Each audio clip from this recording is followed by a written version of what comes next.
कहानी की शुरुआत केटी नाम की एक खूबसूरत लड़की को दिखाते हुए होती है। केटी एक रेस्टोरेंट में काम करती है, लेकिन उसका सपना एक मॉडल बनने का है, इसलिए वह यह बात अपनी फ्रेंड को बताने लगती है। केटी की फ्रेंड उससे कहती है कि तुम्हें एक अच्छा सा फोटो शूट कराना चाहिए। केटी जब उससे किसी फोटोग्राफर के बारे में पूछती है, तब वह उसे एक फोटोग्राफर के बारे में बताती है, लेकिन उस फोटोग्राफर की फीस $2000 थी। पर केटी के पास इतने पैसे नहीं थे जिससे वह उस फोटोग्राफर को $2000 देकर फोटो शूट करा सके, और इसलिए वह थोड़ा निराश हो जाती है। शाम को केटी जब अपने घर जा रही थी, तब वह रेस्टोरेंट के नोटिस बोर्ड पर एक फ्री फोटोशूट का नोटिस लगा देखती है। उस नोटिस के ऊपर उस फोटोग्राफर का फोन नंबर भी लिखा था, इसलिए केटी उस नंबर को नोट करके अपने घर चली जाती है। घर आने के बाद वह बहुत खुश थी, क्योंकि उसके अंदर एक उम्मीद जाग चुकी थी कि अब वह अपना फोटोशूट कराकर एक मॉडल बन सकती है। इसलिए खुशी में केटी उस फोटोग्राफर को कॉल लगा देती है। फोटोग्राफर उसे स्टूडियो बुलाने से पहले उसकी एक पिक्चर मांगता है, ताकि वह कंफर्म कर सके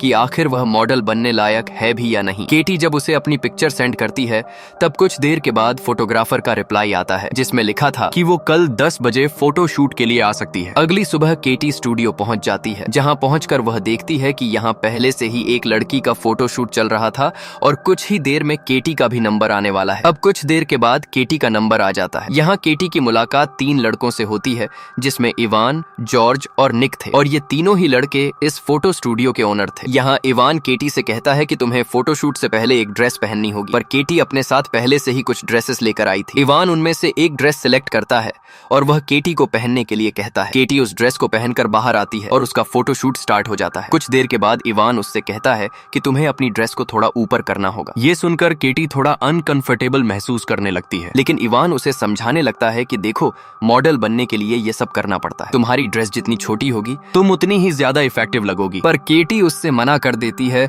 और यहाँ से चली जाती है। अगली सुबह केटी जब रेस्टोरेंट जाने के लिए रेडी हो रही थी, तभी उसे डोरबेल बजने की आवाज आती है। केटी जब दरवाजा खोलती है, तब बाहर जॉर्ज होता है। जॉर्ज को देखकर वह थोड़ा हैरान होती है और उससे पूछती है कि आखिर वह यहाँ क्या कर रहा है। तब जॉर्ज उसे एक पेन ड्राइव देते हुए कहता है कि इसमें तुम्हारी वह सारी पिक्चर्स हैं जो कल स्टूडियो में शूट की गई थी, और मैं तुम्हें यह देने के लिए आया हूँ। पर केटी उसे लेने से मना कर देती है। वह कहती है कि मैंने अपना मॉडल बनने का इरादा बदल दिया है और मुझे अब इसकी कोई जरूरत नहीं है। जॉर्ज उसे समझाने लगता है कि तुम्हारे फोटो बहुत अच्छे आए हैं, और हमने तुम्हारी प्राइवेसी को ध्यान में रखते हुए अपने सिस्टम से तुम्हारी सारी पिक्चर्स डिलीट कर दी हैं, इसलिए तुम्हें इसे रख लेना चाहिए। केटी अब उस पेन ड्राइव को ले लेती है, पर आगे सीन में हम देखते हैं कि जॉर्ज ने केटी से झूठ बोला था। उसने केटी की कोई पिक्चर डिलीट नहीं की थी। वह सारी पिक्चर अभी भी उसके सिस्टम में थी, और वह स्टूडियो में बैठकर उन सारी पिक्चर्स को देख रहा था। रात में केटी जब अपने रूम में सोई हुई थी, तभी उसे कुछ आवाज आती है। केटी जब उठकर देखती है तो वह काफी हैरान हो जाती है, क्योंकि जॉर्ज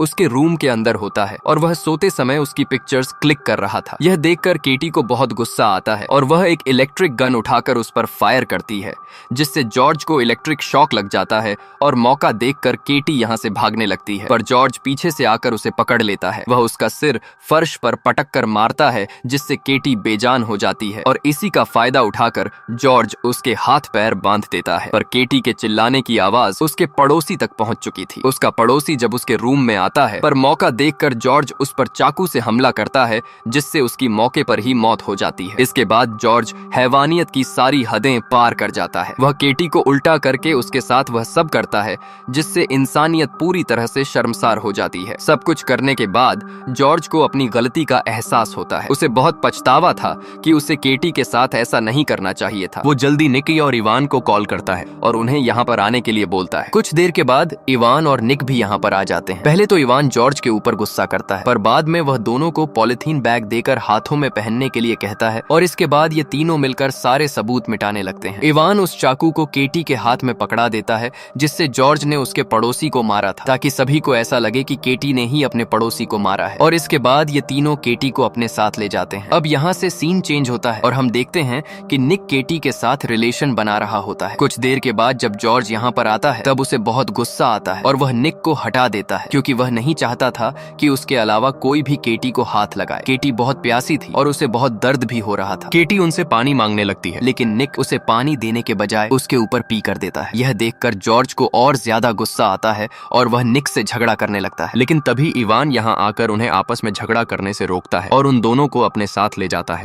केटी के जिस्म पर कोई कपड़ा नहीं था, इसलिए कुछ देर के बाद जॉर्ज उसके लिए कपड़े लेकर आता है। वह उसके हाथ खोल देता है ताकि वह कपड़े पहन सके, लेकिन केटी की हालत ऐसी नहीं थी कि वह कपड़े भी पहन सके, इसलिए जॉर्ज खुद से ही उसे कपड़े पहनाने लगता है। लेकिन मौका देखकर केटी उसके सर पर बाल्टी मार देती है, जिससे जॉर्ज जख्मी हो जाता है और इसी का फायदा उठाकर केटी यहाँ से भाग जाती है। वह बाहर जाकर लोगों से मदद मांगने लगती है, पर कोई उसकी मदद नहीं करता है क्योंकि किसी को भी केटी की भाषा समझ नहीं आ रही थी। लेकिन कुछ देर के बाद यहाँ पर एक पुलिस ऑफिसर और उसके साथ एक डिटेक्टिव आता है। वह दोनों उसे अपनी गाड़ी में बैठा लेते हैं। डिटेक्टिव जब केटी से उसके बारे में पूछता है तब वह उसे बताती है कि मैं न्यूयॉर्क से हूँ, लेकिन डिटेक्टिव उसे बताता है कि यह अमेरिका नहीं बल्कि बुल्गारिया है। यह सुनकर केटी और ज्यादा हैरान हो जाती है क्योंकि वह एक दूसरे देश में थी। अब डिटेक्टिव उसे पुलिस स्टेशन ले जाकर पूछताछ करने लगता है, लेकिन जिस दौरान डिटेक्टिव उससे पूछताछ कर रहा था तभी यहाँ पर एक ऐना नाम की महिला आती है। वह डिटेक्टिव से बाहर जाने के लिए कहती है ताकि वह उससे कुछ सवाल कर सके। डिटेक्टिव के बाहर जाने पर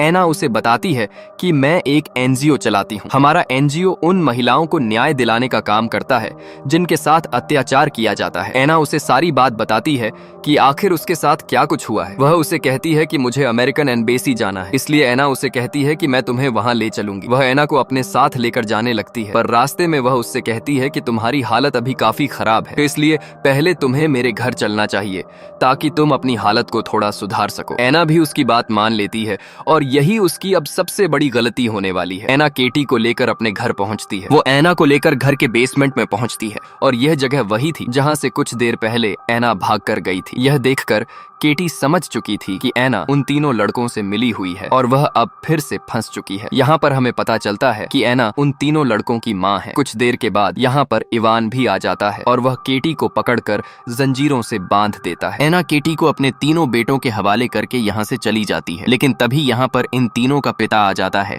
और हमें पता चलता है कि उनका पिता भी उनके साथ मिला हुआ है। वह केटी को इलेक्ट्रिक शॉक देने लगता है जिससे उसे बहुत दर्द हो रहा था, लेकिन वह यहीं नहीं रुकता है। वह अपने तीनों बेटों से बाहर जाने के लिए बोलता है और केटी के साथ वह सब करता है जो उसके बेटों ने किया था। केटी के चिल्लाने की आवाज ऐना के कानों तक भी पहुंच रही थी और उसकी आवाजों को सुनकर उसके आंसू निकल रहे थे। थोड़ी देर के बाद केटी के पास इवान आता है। वह देखता है कि केटी की हालत काफी खराब है और वह किसी भी समय मर सकती है, लेकिन इसके बाद भी वह केटी को बेरहमी से मारने लगता है जिससे केटी की और ज्यादा हालत खराब हो जाती है। अब इसके बाद ये तीनों भाई मिलकर उस बेसमेंट के अंदर एक गड्ढा खोदते हैं जिसमें वह केटी को दफनाने वाले थे। वह केटी को एक बॉक्स के अंदर बंद करके उस गड्ढे के अंदर दफना देते हैं, लेकिन आज केटी की किस्मत अच्छी थी क्योंकि इन तीनों ने केटी को जिस गड्ढे में दफनाया था उसके नीचे एक सीवर लाइन थी और गड्ढा करने से वह टूट चुकी थी, जिससे केटी सीवर लाइन में जाकर गिरती है। उसकी हालत बहुत खराब थी। केटी के बदन पर कोई कपड़ा भी नहीं था,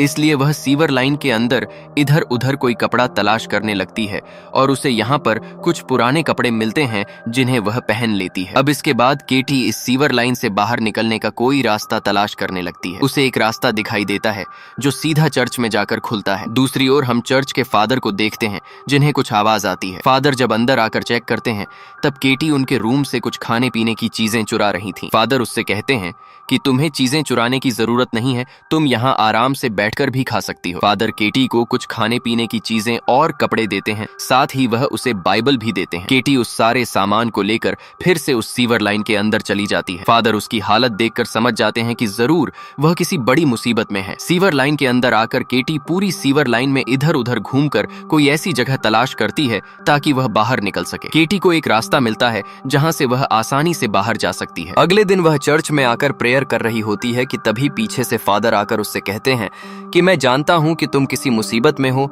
और तुम अपनी परेशानी मुझे बता सकती हो ताकि मैं तुम्हारी मदद कर सकूं। लेकिन केटी बिना कुछ बोले यहाँ से चली जाती है। पर केटी वह बाइबल यहाँ पर छोड़ गई थी जो फादर ने उसे दी थी। फादर जब उस बाइबल को खोलकर देखते हैं तब उन्हें पता चलता है कि केटी ने वह चैप्टर पढ़ा है जिसमें बुरे लोगों को सजा देने के बारे में लिखा था। अब केटी सबसे पहले उन तीनों लड़कों के घर जाती है जहां उसे कुछ पैसे मिलते हैं।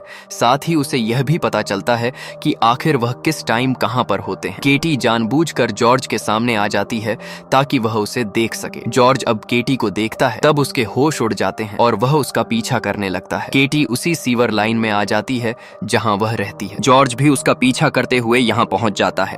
और यह उसकी सबसे बड़ी गलती थी, क्योंकि अब वह उसके जाल में फंस चुका था। केटी उसके ऊपर हमला करके उसे बेहोश कर देती है। जॉर्ज को जब होश आता है तब वह देखता है कि वह एक जगह पर बंधा हुआ है। यहाँ केटी के हाथ में एक चाकू था और वह उस चाकू से जॉर्ज को टॉर्चर करने लगती है, जिससे जॉर्ज को बहुत दर्द हो रहा था। जॉर्ज को दर्द में तड़पता हुआ देखकर केटी को बहुत सुकून मिलता है। दूसरी ओर हम निक को देखते हैं, जो एक बार में बैठा शराब पी रहा था। लेकिन निक जो शराब पी रहा था, उसकी शराब में केटी ने पहले से ही नशे की दवाई मिला रखी थी। शराब पीते ही निक को चक्कर आने शुरू हो जाते हैं और उसे उल्टी आने लगती है, इसलिए वह जल्दी बाथरूम की तरफ भागता है। लेकिन जब वह बाथरूम में उल्टी कर रहा था तभी यहाँ पर केटी भी आ जाती है, पर निक ऐसी हालत में नहीं था कि वह केटी पर हमला कर सके। अब केटी ही उसका सर पकड़कर टॉयलेट शीट में घुसा देती है, जिसमें ऊपर तक पानी भरा हुआ था। दरअसल निक ही वह इंसान था जिसने केटी को अपना पेशाब पिलाया था, इसलिए केटी निक के मुंह को टॉयलेट शीट में तब तक डुबाकर रखती है जब तक उसकी मौत नहीं हो जाती। अब इसके बाद वह फिर से जॉर्ज के पास आती है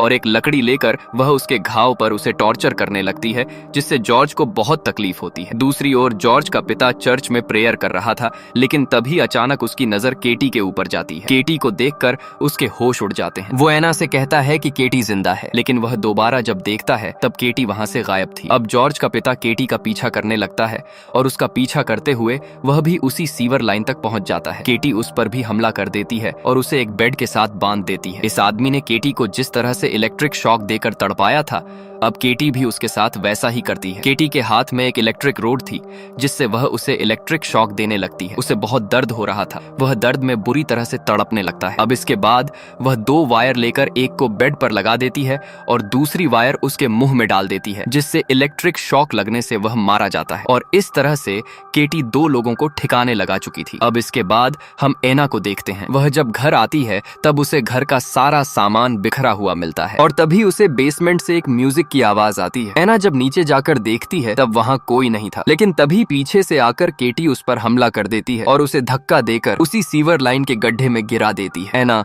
बेहोश हो चुकी थी। होश आने के बाद वह देखती है कि केटी ने उसे एक बॉक्स के अंदर रखा हुआ है। यहाँ पर वह अपने बेटे जॉर्ज को भी देखती है, जो बहुत बुरी हालत में था। उसकी हालत देखकर एना रोने लगती है। अब केटी उसके पास आती है और उस बॉक्स के ढक्कन को उसके सर पर मारती है, जिससे वह बेहोश हो जाती है। इधर इवान भी घर आ चुका था और जब वह घर का बिखरा हुआ सामान देखता है तब अपनी माँ को आवाज लगाता है, लेकिन जब उसे अपनी माँ कहीं भी दिखाई नहीं देती है तब वह अपनी माँ को ढूंढता हुआ बेसमेंट तक पहुंच जाता है। वह देखता है कि जिस जगह पर उन्होंने केटी को दफनाया था अब वहां पर एक बहुत बड़ा होल है। वह उस होल से होता हुआ सीवर लाइन तक पहुंच जाता है। वह देखता है कि यहाँ पर उसका भाई जॉर्ज बंधा हुआ है, जो अब बहुत बुरी हालत में है। अब इससे पहले वह उसे खोल पाता, तभी पीछे से आकर केटी उस पर भी हमला कर देती है। दूसरी ओर हम फादर को देखते हैं, जो उस डिटेक्टिव को केटी के बारे में बता रहे थे। डिटेक्टिव उससे कहता है कि मैं उस लड़की से पहले मिल चुका हूँ। वह पहले मेरे पास मदद के लिए आई थी, लेकिन किसी वजह से मैं उसकी मदद नहीं कर पाया था, लेकिन अब मैं उसकी मदद जरूर करूंगा। इधर केटी ने इवान को बेड से बांध रखा था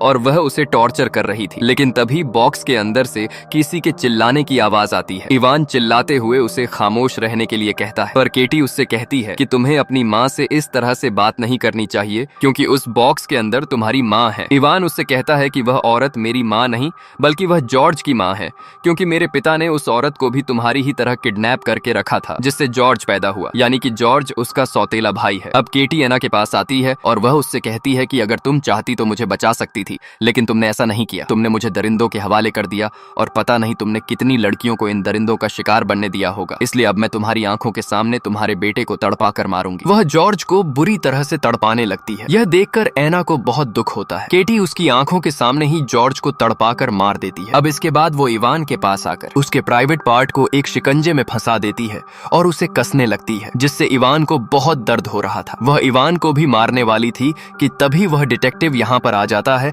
और एना को ऐसा करने से रोकता है, लेकिन तभी इवान केटी को पीछे से पकड़ लेता है। वह केटी को मारने ही वाला था कि तभी डिटेक्टिव उसे शूट कर देता है, जिससे इवान भी मारा जाता है। केटी जब यहाँ से जाने लगती है तब डिटेक्टिव उसे अरेस्ट नहीं करता है, बल्कि वो उसे जाने देता है और उससे माफी मांगता है, क्योंकि पहले वह उसकी मदद नहीं कर पाया था और इस बात का उसे बहुत अफसोस था। केटी उन सभी को मारकर अपने साथ हुए अन्याय का बदला ले चुकी थी और इसके बाद वह अमेरिकन एम्बेसी पहुंचती है और इसी सीन को दिखाते हुए मूवी का एंड हो जाता है। दोस्तों, उम्मीद करता हूं कि वीडियो पसंद आया होगा, इसलिए वीडियो को लाइक और चैनल को सब्सक्राइब जरूर करें। तो मिलता हूं आपसे अगली वीडियो में।